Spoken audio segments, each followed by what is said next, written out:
I have a folder here with an empty index.js file. Let's start by adding a package.json to the folder. Then let's install Hapi as a dependency and open the folder in Visual Studio Code as such. I'll start by requiring Hapi, and then I'll use that to create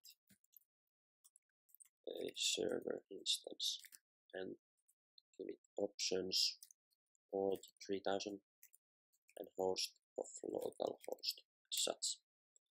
Then I'll create another function to actually start the server, and this is a async function. We could also use promises for this as well. I'll create try catch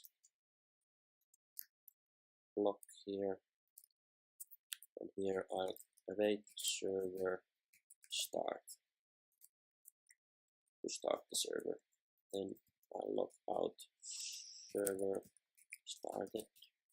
It was successful, and if it failed, I'll log out servers failed to start.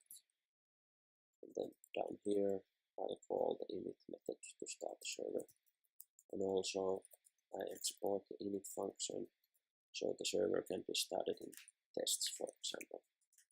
Then going to my terminal, I'll run index.js and see the server started up successfully.